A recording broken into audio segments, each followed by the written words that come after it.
Omori is a RPG adventure game that came out in late 2020, developed by OMOCAT or AMOCAT. Not really too sure how you say it, but OMOCAT, I think. The reason I say it's a late 2020 game is, in fact, it came out on Christmas Day.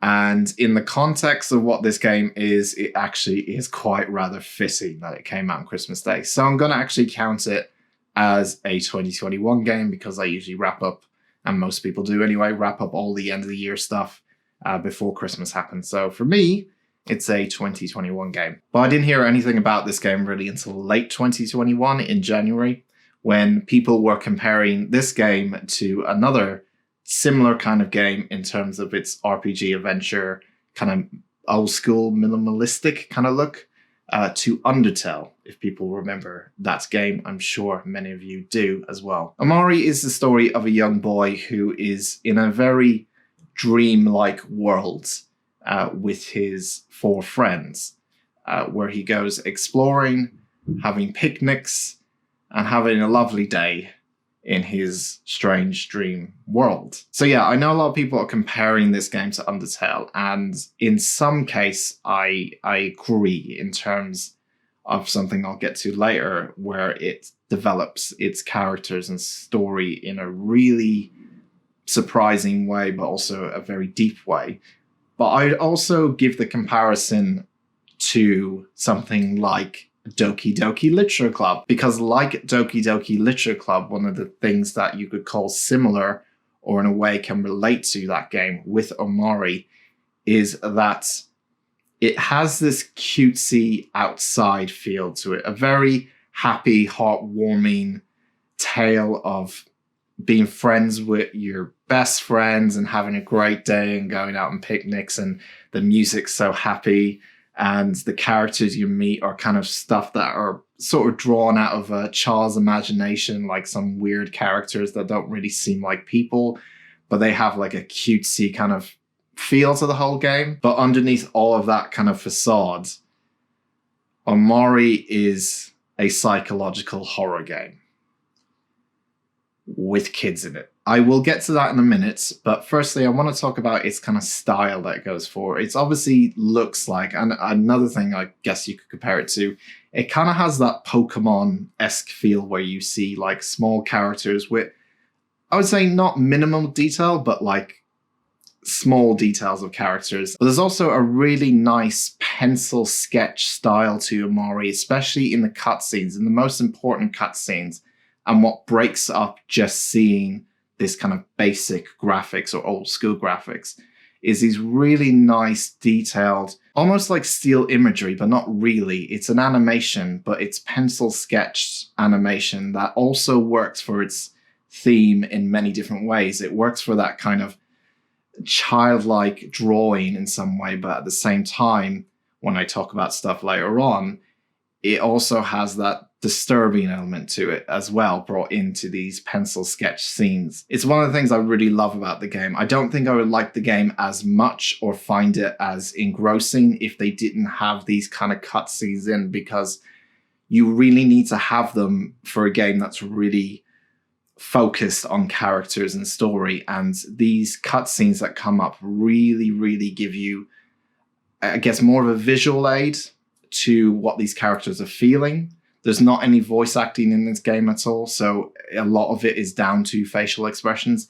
You can't really see that in the main part of the game, but when these cutscenes come in, it really adds to the game and the story itself and how these characters are feeling. For the majority of this game, you are controlling Omori, but you also have a party of 3 other friends that come along with you. And one of the main reasons they come along with you is because this game also has a turn-based RPG battling system in it. It's a very basic RPG turn-based battler. You know, like with Undertale, I know a lot of people play that game who never really played RPGs. It was very much an entry point for a lot of people who don't really play those kind of games. Omori is very much in a similar vein. You have health for each of these characters. They have mana. You drain mana when you use skills. You can use basic attacks that don't drain mana. When you lose health, you can use snacks to raise up your health. And you gradually level up, learn new skills. You can swap in and out different weapons and different attachments to your characters so you can make them stronger. But the unique thing with the battling system is that emotions come into play. Again, it's very simple to understand. It's a similar concept to rock, paper, scissors. Your characters and the characters you're battling can be feeling happy, sad, or angry during the battle. You have certain power-ups that could make you feel those emotions, and you also have certain power-ups that could make the enemies feel these emotions. Don't really have to worry about it too much, and of course you can ignore it for the early part of the game, but I would say in the second half of the game, it definitely is needed, especially when you're facing bosses and things like that. But I like it. It's really easy to understand, and it very much suits this kind of game where it's not overwhelming you with different RPG stuff. It's just pretty much rock, paper, scissors. If you remember that, then you're fine. All right, let's get to the bit where most people tuning in want to know about. Yeah, this game is disturbing. This game is not for the faint of heart, I would say. It's not graphically intensive. As I said, it's more of a psychological horror. But just because it's a game that is disguised as a horror game underneath its shiny, cutesy aesthetic, I would say, it is a very, very disturbing game at times. I knew going into this game it was going to have disturbing elements into it. And I've played games that have that kind of disguised look behind it where it's like, oh, it's a cutesy, fun little thing. And then it turns out to be an absolute fucking nightmare. I didn't know if it was going to be able to sustain that element or that surprise element of horror throughout that amount of time, because it is a lot of time for a game like this, especially like an indie small game like this.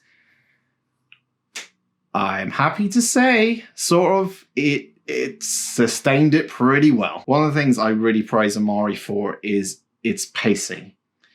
It's able to keep these creepy elements when they literally creep up on you when you least expect them throughout the entire game.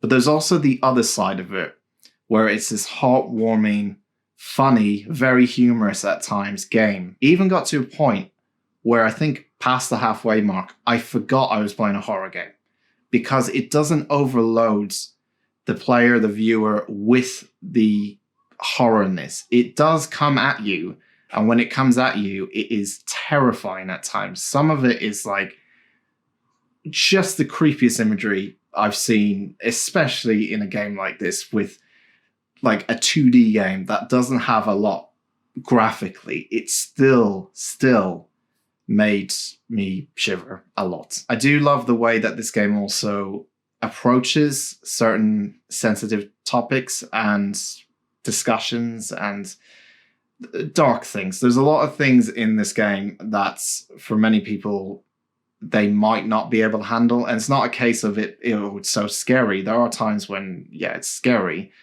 but Omori's a mixture of psychological horror in terms of feeling dread throughout the game and not feeling comfortable playing the game, and it gets that really, really spot on. But there's also the other dark side of Omori that deals with a lot of real world relatable things as well, not just in this, I guess, fantasy world of Omori, but also brings up a lot of things to do with grief, depression, anxiety, suicide, hurting yourself. Like it has a lot of things in it that may be really sensitive to some people. So again, it's just a warning if you are sensitive to that, or you don't want that shown on screen or even been talked about. But in praise of this game, massive praise to this game, the way they approach these subjects and work them into the game, work them into the story, is some of the best writing I've seen, especially when talking about mental health issues and stuff. It's some of the best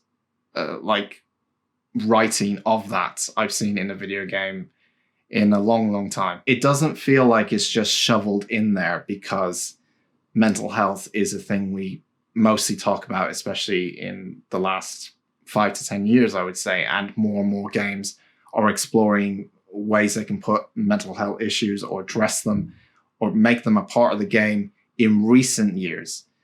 Omori's built off it.